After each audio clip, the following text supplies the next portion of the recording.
children. Today we are going to continue with Geography Chapter 4 Minerals and Power Resources. In the previous class, we have discussed about the distribution of minerals in India and what are conventional sources of energy and non-conventional sources. In the conventional sources, we have dealt about the coal and the petroleum and natural gas. In today's class, we are going to discuss about the hydropower and nuclear energy and what are the non-conventional sources of energy. Hydroelectricity is produced by using the force of falling water. That means the electricity is being generated by the force of the falling water. That means the energy which is being released when there is a fast movement of water from the vibration. These energy is being released, which is being used as a production of hydroelectricity. And there are many countries which have developed this hydropower. That is, we have Canada, USA, Russia, Sweden, Norway, China, and even in India also we have large number of multi-purpose river valley projects which are being used, or you can say have been developed to produce hydroelectricity. Some of them have, we can say, Bhakra Nangal Dam, Hirakud Dam, Damodar Valley Corporation. Some are Hirant, then we have Narmada Valley, Koshi. So these are the dams or multi-purpose river valleys project which are being used for generating electricity. Moving to the nuclear energy. So from where this nuclear energy is being originated, we should know. Nuclear energy originates from the splitting of uranium atoms, a process called fusion. This generates heat to produce steam, which is used by a turbine generator to generate electricity.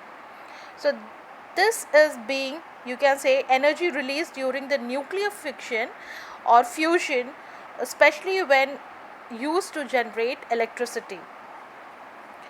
And we can say nuclear power is use of nuclear reaction that release nuclear energy to generate heat, which mostly frequently used in a steam turbine to generate electricity in power plant.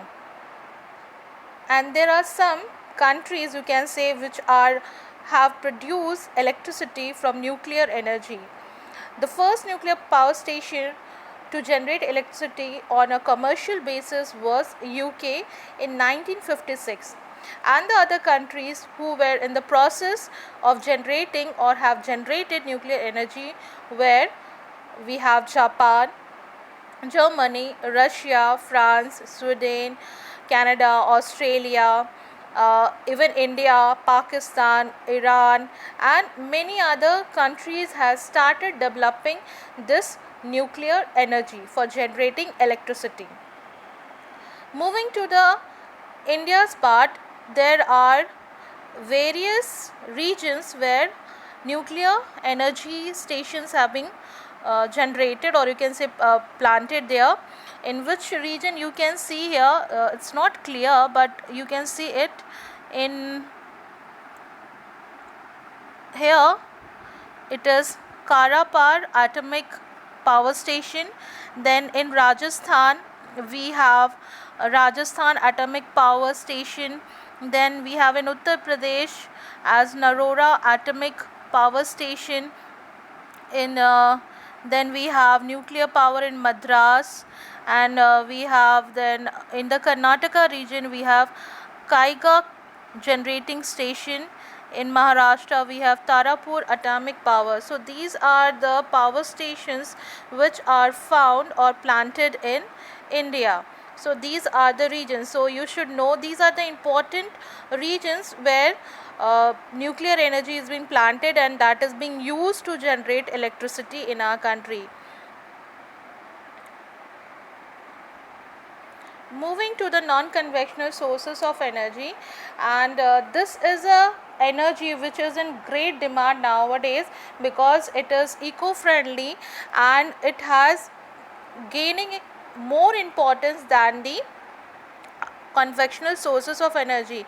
And this non-conventional sources of energy, it is renewable and it is pollution free and even eco-friendly, and it is very easily available in the atmosphere, and even it can be transmitted to the urban areas also, and even in the remote areas. So you can say it will be called as the energy of the future, or you can say it is free of cost. That means there will be no cost of money, you can have it with the free from the nature. The first one, it is there are different energy which we are getting from the nature, that is we have solar energy, wind energy, geothermal energy, tidal energy and biogas. So in the solar energy, the sun is the source of all the energy on the earth. So it is said that photovoltaic cells convert sunlight directly into electricity. That means you can see here the solar plates. So these solar plates that have a cell which converts the electric current, as a result giving a chemical reaction which is used to generate electricity. So these photovoltaic cells are being present in the what you say in this solar light, which absorbs the sunlight and it converts it into the generate electricity in that. And there are familiars, or you are well familiar with many solar energy which is being working with the sunlight. That is, we have solar water heaters, street lighting, then we have pumpings, cookings are being also being, appliances are being used for solar energy, from the solar energy, and there are many others. And it is in nowadays, it is as a becoming more popular because it is eco-friendly, it is not having any pollution, because we are getting electricity from the sunlight, we are transmitting the energy into electricity for our betterment.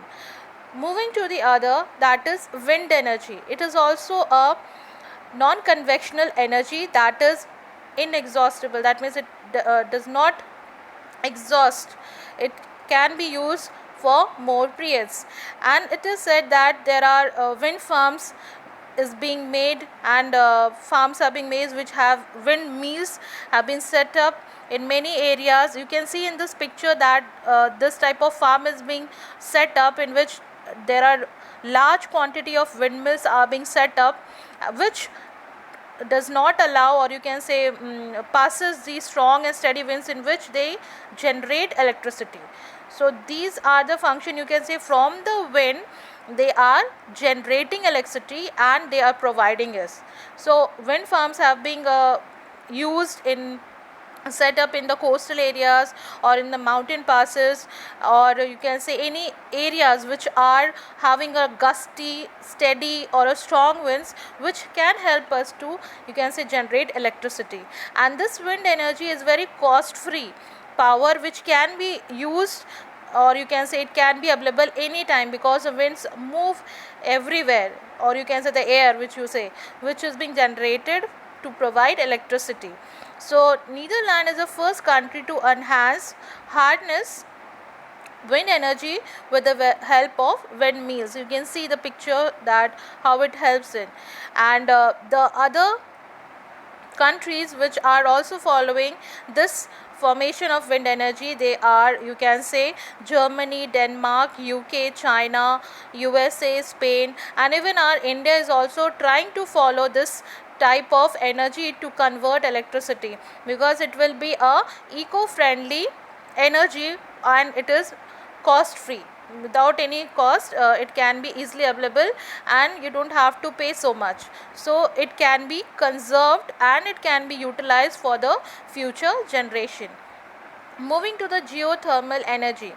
The energy derived from hot springs emissions of dry or wet streams from the hot rocks at great depth is called geothermal energy. That means the energy, if you have seen the hot spring, that means it is on the earth's surface which is found, and it is boiling water is there and some streams are coming out. So that hot spring, you can say, that is being used to generate electricity, and that heat is being also used for other purposes also. So you can say this energy, whatever the heat which is being generated from inside, that is being utilized for generating electricity, because we have hot molten magma which is very high temperature. So from that temperature they are trying to generate electricity. So these are being generated, or geothermal energy is being generated from hot spring, emission of dry or wet streams, and hot rocks at a greater depth. That means the hot rocks which are deep inside the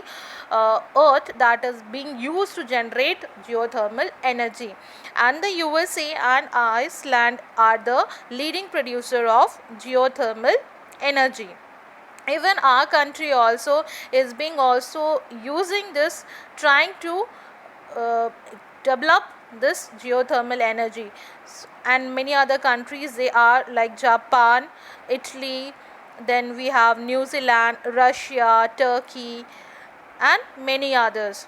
Moving to the tidal energy, this is also from the nature. That means everything what we are using the energy, that is non-conventional sources of energy, that means we are taking it from the environment and we are utilizing it in our daily use. So that is also from the nature, that is tidal. The rise and the fall of the sea water in the coastal areas are called tides. That means the fall and the rise of waves, when it is rising and up moving down, that means the waves is creating a energy which is called as a high tide or low tide, which is being used to generate electricity. That means the waves, strong waves, are being used to generate electricity. You can say there is a friction of items or anything which helps to generate electricity. So there are many countries which are trying to develop this energy. There are very few countries which are able to develop this technology, or you can say tidal energy, to convert electricity. For example, we have France, UK, Russia, and India. Moving to the biogas, it is organic waste, especially human and animal waste, that is being converted into gaseous fuel, is called biogas. That is organic waste, especially humans and animals waste, cow dung, dead plants, and kitchen waste are converted into gaseous fuel called biogas. And this biogas is being used for cooking and lighting the homes or other areas also. And organic manures are also being produced from the biogas plant. And India is the leader of development of this technology, because there are many rural villages which are being using this product for alternative of electricity. They are using biogas for generating electricity. So this is an alternative of the electricity. If they are not able to do it, then they are using the biogas as a alternative for cooking or for lighting their homes. This is mainly performed, you can say, in the rural areas where they are developing, they are trying to use it. So they are using the cow dung or dead plants or waste of the animals. So these are being used to prepare the gaseous fuel, which is called as the biogas. And China is also developing this technology as a biogas, so that it will be cost free. Moving to the need for conservation of resources, because there are continuous mining and resources are being exhausted, because it cannot be stored for a longer period. For conventional sources of energy like coal, petroleum, then we have natural gas, they cannot be stored for a longer period. When they are being used, it finished, but they has to be conserved. So there is need to conserve, and there are following steps in which we can conserve minerals and power resources. That is, we should have efficient utilization of resources, that we should be conscious that how much we have to utilize the resources, and the improvement in the techniques of extraction and purification. That means good technology should be put on so that we can be able to use only limited resources. That should not be more exploited more, resources should not be exploited more, or you can say it can be recycled again and again for future generation. Then it should have recycling of the resources. That means some of the resources which can be renewed again and again, or reused again and again, that should be there. That means we need to conserve these resources so that we can use it for the future generation. Even the saving mines from collapsing, and use alternative energy resources. That means we can use non-conventional sources as in the homes or in other areas also, that for example solar energy, wind energy, geothermal energy, so that, or you can say which is eco-friendly and not the conventional sources of energy, which is pollution, which is creating a pollution and giving a great damage to our earth. So there is a need to conserve minerals and power resources. So we have completed this chapter. So in the next class we will be starting the new chapter. Thank you.